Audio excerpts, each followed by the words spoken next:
Aujourd'hui, on va venir continuer la série qui a été débutée il y a 2 semaines de cela, série sur 3 semaines, faisant référence à 22 points qui ont pour principal objectif de vous permettre d'accroître vos compétences en matière de rentrée de mandat. Je crois que nous avions vu pour l'instant 12 points.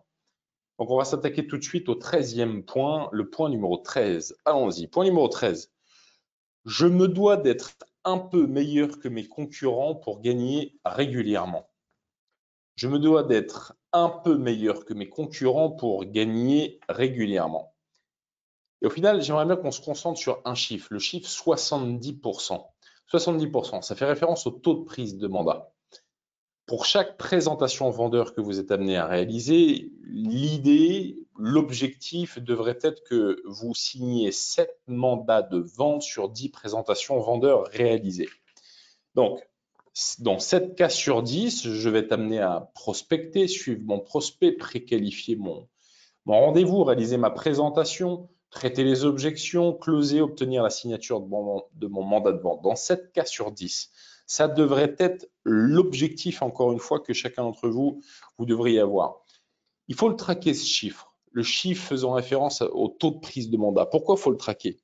Parce que j'ai envie de vous dire que la compétence liée à votre présentation vendeur et la compétence liée à votre capacité à obtenir la signature de votre mandat, c'est une compétence clé, mais vous allez devoir mesurer, traquer un chiffre, à savoir ce taux de prise de mandat.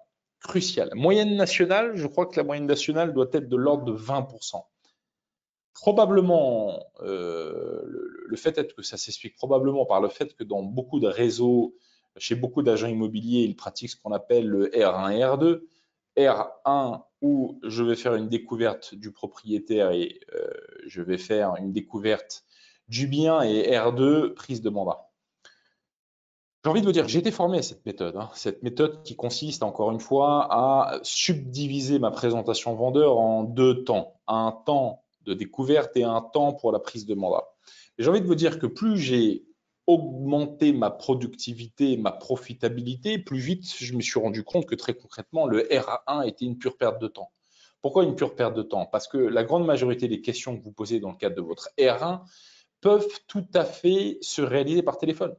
Donc, j'ai envie de vous dire que si vous avez cette capacité à poser vos questions de préqualification avant même de faire votre présentation vendeur, ça vous permet de gagner un maximum de temps. Et ensuite, le R2. Le R2 qui, au final, notre R1 est seul unique rendez-vous, j'ai envie de vous dire. Donc, je préqualifie et je vais réaliser ma présentation vendeur. Et dans le cadre de ma présentation vendeur, le job, encore une fois, c'est que ça soit orienté résultat. Ça veut dire quoi? Ça veut dire que en moyenne, une présentation vendeur, ça devrait durer 5, 10, allez, maximum 20 minutes. Alors, je me rappelle encore une fois avoir discuté de ce sujet avec pas mal de formateurs dans le domaine de l'immobilier qui me disent, mais attends, tu t'en rends pas compte, 10, 15, 20 minutes ta présentation vendeur. Ils ont une fâcheuse tendance à préconiser des rendez-vous vendeurs qui durent une plombe, à savoir 1h30, 2 heures. Mais je me rappelle, ces formateurs me disent, mais est-ce que tu parles de toi?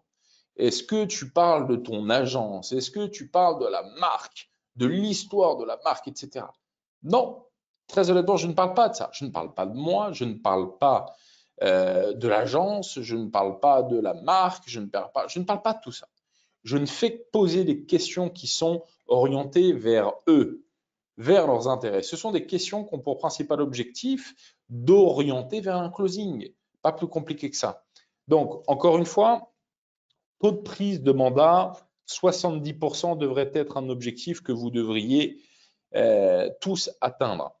70%, 7 cas sur 10. Alors bien évidemment, il y a des excellents agents immobiliers qui vont réussir à atteindre les 80, les 90, les 95% de taux de prise de mandat. Mais le 70% de taux de prise de mandat est encore une fois un objectif à atteindre.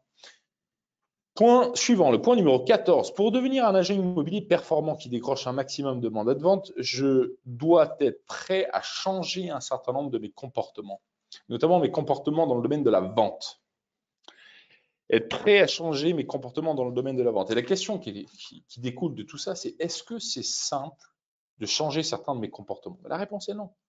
Pour un certain nombre de raisons, pour cause de notre éducation, notre religion, nos croyances, nos origines, notre entourage, nos habitudes, notre âge, bref. J'ai envie de vous dire, ça fait 15 ans qu'on forme des agents immobiliers et s'il était simple de changer les comportements commerciaux de nos négociateurs, ça se saurait. C'est compliqué de changer. Nous sommes des êtres d'habitude. Donc ça veut dire quoi? Ça veut dire que si nous avons pris l'habitude et d'ailleurs des mauvaises habitudes qui ne sont pas très productives en matière de rentrée de mandat, ça va être compliqué, ça va prendre du temps de réajuster le tir et de remettre en place des nouvelles habitudes.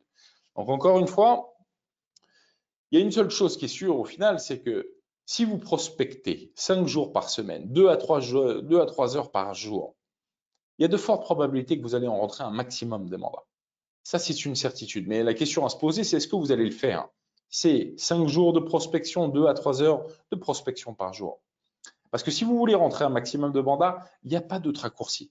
Il n'y a pas de raccourci, il n'y a pas de chemin qui vous mène vers de la productivité sans ce travail absolument crucial. Point numéro 15, autant pour moi. Point numéro 15, avant chaque rendez-vous vendeur, et donc avant même de frapper à la porte de vos prospects, engagez-vous fermement sur 3 sujets. 1, le prix. 2, vos commissions. 3, votre exclusivité. Point absolument crucial. Avant chacune de vos présentations vendeurs, engagez-vous fermement avec des objectifs précis en termes de prix, de commission et d'exclusivité. Ok, vous rentrez dans le cadre de votre présentation vendeur et vous dites que dans 7 cas sur 10, ils vont vous signer un mandat de vente en exclusivité à votre prix avec des commissions pleines. Ça, c'est une excellente affirmation. Si c'est votre vendeur qui fixe le prix, il y a de fortes probabilités que la durée de commercialisation va être extrêmement longue. Le job, quand je débute ma présentation vendeur, c'est de fixer une target, un standard, c'est-à-dire à un prix au-delà duquel je suis prêt à me lever, à remercier mon vendeur et lui dire ciao, parce que je ne prendrai pas le mandat de vente. Vous devez vous fixer un standard. Alors encore une fois, les meilleurs agents immobiliers se fixent des standards de ne jamais prendre un mandat de vente au-delà de 3% de leur estimation. Ça pourrait être 5%, ça pourrait être 10%. Mais fixez-vous encore une fois, engagez-vous fermement, encore une fois, par rapport à un prix au-delà duquel vous ne prendrez pas le mandat. Deuxième sujet, la commission pleine. Vous les méritez, vos commissions.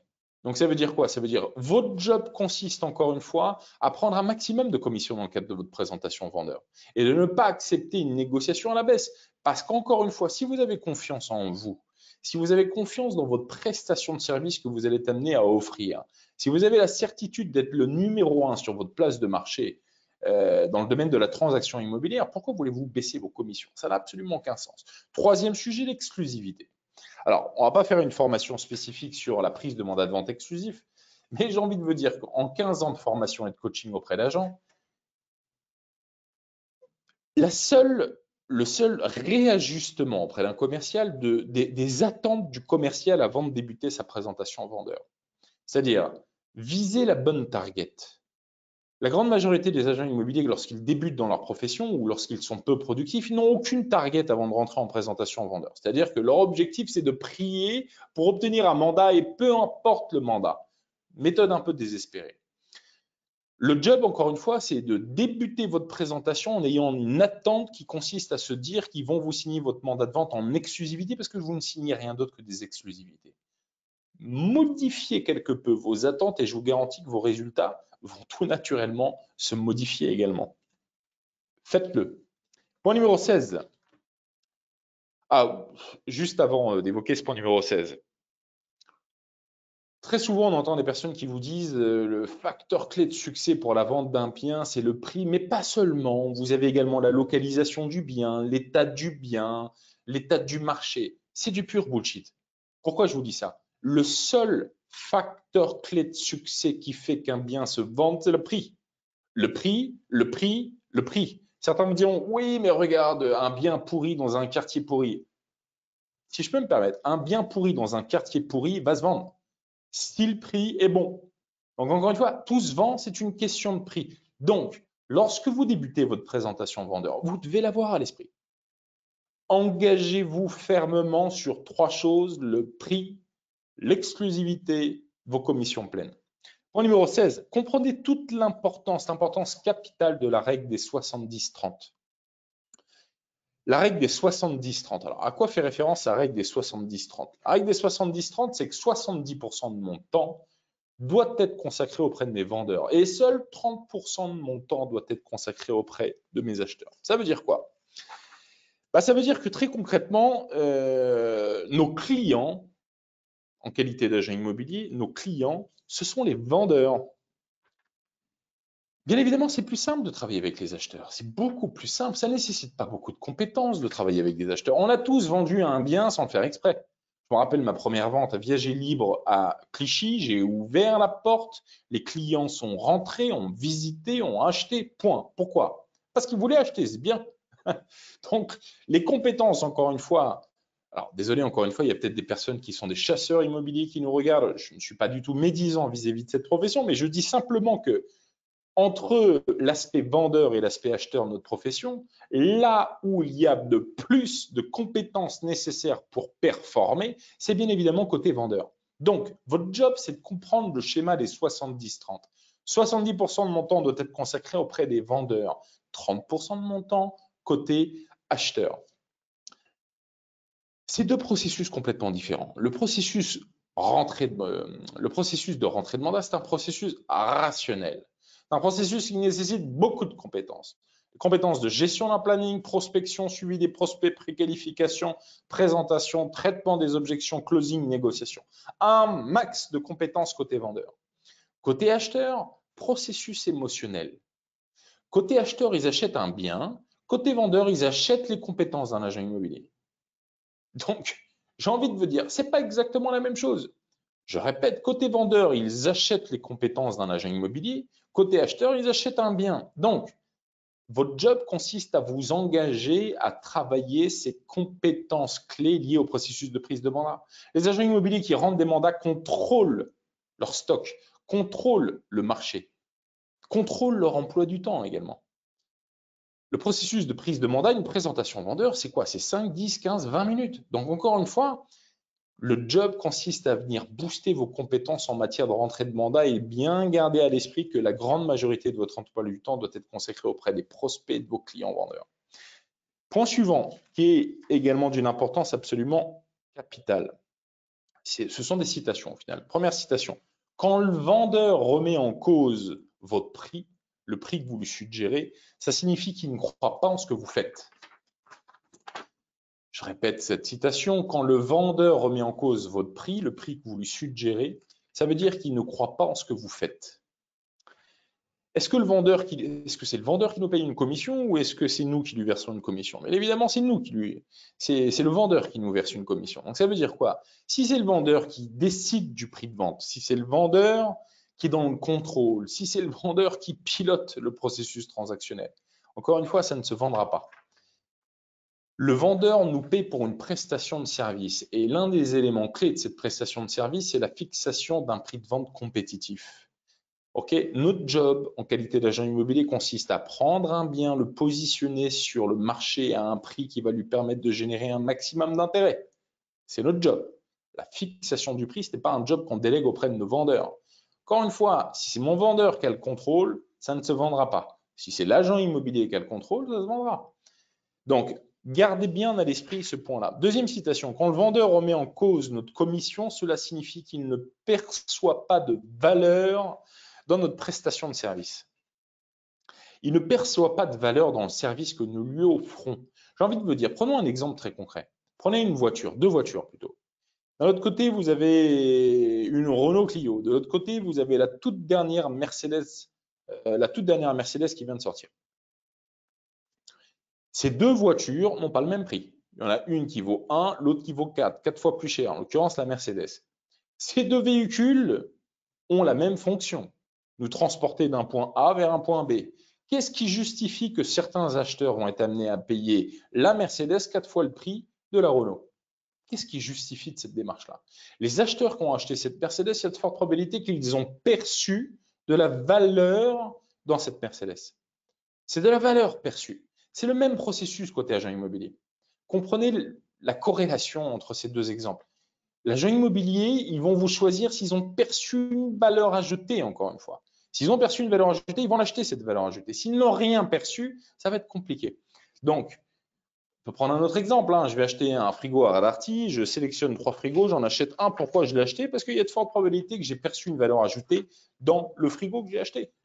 Donc, pourquoi je vous dis tout ça? Parce que lorsque vous débutez votre présentation vendeur, il y a de fortes probabilités que votre vendeur, il va chercher la faille, il va chercher la faiblesse, il va chercher la fissure dans le cadre de votre présentation vendeur. Il va chercher la faille. Pourquoi il cherche la faille? Parce qu'une fois qu'il va avoir détecté la faille, il va vous attaquer sur vos commissions, il va vous attaquer sur probablement votre exclusivité ou il va vous attaquer sur le prix. Mais encore une fois, lorsque vous réalisez votre présentation vendeur, le vendeur cherche la faille. Il cherche la faille, encore une fois, parce que vous devez comprendre que si votre vendeur est meilleur négociateur que vous, il y a de fortes probabilités que le prix de vente soit très élevé, les commissions soient très basses et que vous repartiez avec un mandat de vente simple. Les 3 caractéristiques qui font qu'un mandat ne se vend pas. Si vous êtes meilleur négociateur que votre vendeur, il y a de fortes probabilités que vous fixez votre prix de vente avec vos commissions et votre exclusivité. Et là, vous allez percevoir les commissions.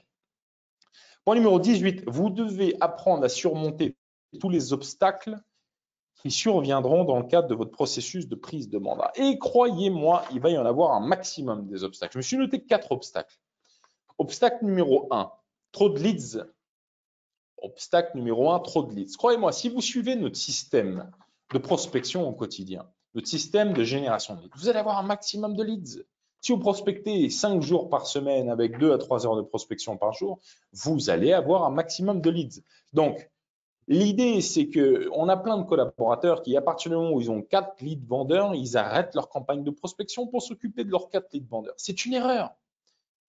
Acceptez l'idée selon laquelle vous allez être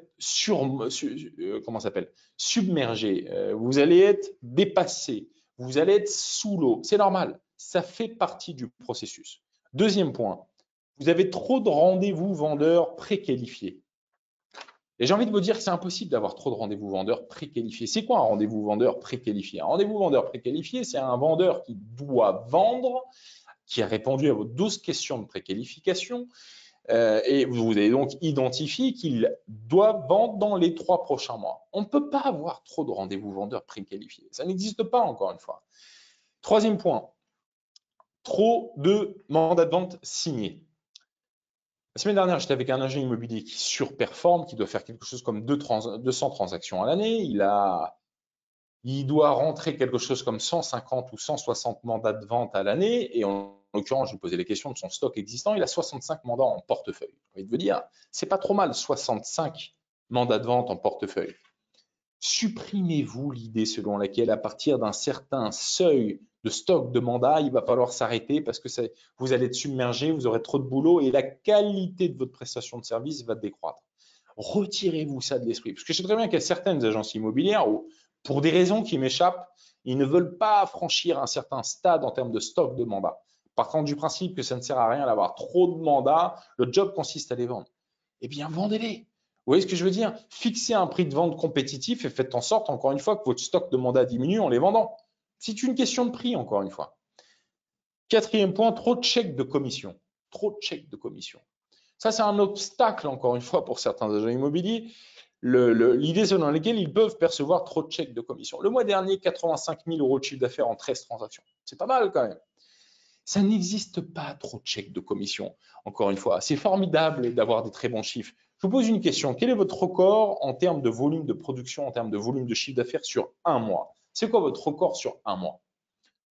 Admettons, vous me dites 80, je sais pas, 50 000 € de chiffre d'affaires. Prenez ces 50 000, vous allez les multiplier par 12, ok? Et ça devrait être votre nouvel objectif en termes de chiffre d'affaires à réaliser sur l'année.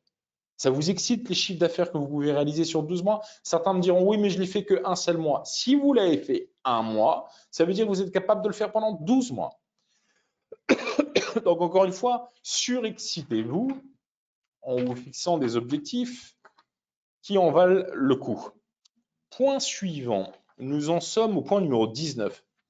La journée d'un agent immobilier performant se décompose en 5 sous-parties. Donc allons-y sur les 5. la description de ces 5 sous-parties. Première partie, le temps de la préparation. Le temps de la préparation, les jeux de rôle, l'entraînement, les répétitions. Alors, bien évidemment, ça se déroule probablement avant 8 heures. Jeux de rôle, répétition de mes scripts, de mes discours. C'est un élan que je vais t'amener à créer pour rentrer dans le game à partir du début de ma campagne de prospection. Je m'échauffe. Les sportifs s'échauffent. OK? Même un artiste, un chanteur, il s'échauffe la voix avant de rentrer en scène. On s'échauffe en début de journée. OK, 30, 40 minutes d'entraînement de jeu de rôle pour m'entraîner de telle sorte que je sois prêt pour performer. Deuxième partie, le temps de la prospection. 2 à 3 heures de prospection. Moi, j'ai débuté ma profession dans le domaine de la finance de marché. Finance de marché, on devait passer 200, 300 calls par jour pour aller vendre des produits financiers, en l'occurrence, c'était des produits structurés optionnels.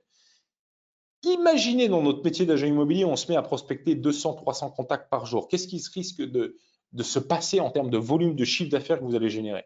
Il y a de fortes probabilités que votre volume de chiffre d'affaires s'accroît, croyez-moi. Troisième partie, la préparation de mes rendez-vous. Je vais passer 30, 45 minutes à préparer mes rendez-vous, à double-checker où dois-je aller cet après-midi, quel parcours vais-je réaliser, quelle tournée vais-je réaliser, quels sont mes rendez-vous, est-ce que j'ai préparé mes kits d'information, est-ce que j'ai préparé mes rendez-vous, est-ce que j'ai préparé des analyses comparatives de marché, est-ce que j'ai préparé des avis de valeur pour chacun des rendez-vous vendeurs, je vais t'amener à réaliser. Bref, je me prépare à réaliser mes présentations. Quatrième partie, le temps des présentations. L'objectif devrait être de réaliser 5 présentations vendeurs par semaine, une par jour. Ça, notre conviction chez Kilia, c'est que ça devrait être l'objectif de chaque agent immobilier chez Kilia de réaliser une présentation vendeur par jour. Pourquoi je vous dis ça? Parce qu'encore une fois, si vous réalisez 5 présentations vendeurs par semaine, il y a de fortes probabilités que vous allez atteindre les 10, 12 mandats de vente par mois, ce qui va vous permettre d'être dans un très bon flux d'activité et dans un très bon flux de business. Si on prend 10 agents qui débutent dans cette profession, on va se rendre compte de quoi? On va se rendre compte que si je prends 10 agents, il y a de fortes probabilités que la moitié va disparaître. La moitié va disparaître au bout d'un an. Pourquoi? Pas parce qu'ils gagnent trop d'argent. Au contraire, ils vont stopper l'activité parce qu'ils ne gagnent pas suffisamment d'argent. Donc, mettez tout à votre profit de telle sorte que vous ne soyez pas cet agent immobilier qui abandonne, qui quitte la profession parce qu'il ne gagne pas d'argent. Fixez-vous des objectifs importants et notamment en matière de prise de mandat parce que le nerf de la guerre, encore une fois, est la dernière partie de la journée, l'administration de vos transactions, le suivi. C'est-à-dire que 30, 45 minutes, 60 minutes par jour, je vais être amené à travailler sur mes mandats de vente que j'ai en portefeuille. Je vais communiquer avec eux régulièrement, toutes les semaines, de telle sorte que je m'assure que tout est OK, que je délivre ma prestation de service, je leur dis ce que je fais. Communication régulière auprès de l'ensemble de mes clients vendeurs, de mes clients acheteurs, de mes compromis de vente en cours. Bref, la fin de journée, je vais la réserver à l'administration de mes transactions, à l'administration de mon stock de biens, à vendre et de mon stock d'acheteurs. Communication régulière avec l'ensemble de mes clients. Donc, 5 parties absolument essentielles, le temps de la préparation, le temps de la prospection, le temps de la préparation de mes rendez-vous, le temps des présentations et le temps du suivi, à savoir le temps du travail administratif, de l'administration de mes transactions. Point numéro 19, 20 même, autant pour moi. Point numéro 20, facteur clé de réussite d'un agent immobilier en matière de rentrée de mandat. Je suis noté 50% d'état d'esprit, 50% de compétences, 50% d'action. Je sais très bien que les plus analytiques parmi vous vont me dire, mais ça fait 150%.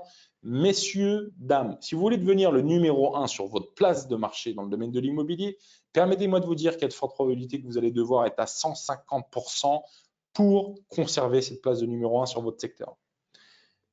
Point numéro 21, soyez patient. Soyez patient. Et on se rend compte chez Kilia que la grande majorité des très bons agents immobiliers ont comme caractéristique de ne pas du tout être patient. Mais soyez patient. Pourquoi je vous dis ça? Parce que la conviction, c'est que si vous voulez devenir un agent immobilier qui surperforme, qui réalise plus de 50, 75, 100 transactions par an, ça va prendre du temps. Okay. Des fois, on a des nouveaux collaborateurs juniors qui nous mettent dans leur business plan le fait qu'ils veulent faire 100 transactions dès la première année. Permettez-moi de vous dire que ce n'est pas réaliste. Permettez-moi de vous dire que tout comme un boxeur professionnel, comme disait mon entraîneur, doit être formé en 3 à 5 ans, notre conviction chez Kylia, c'est qu'un excellent agent immobilier doit être formé en 3 à 5 ans.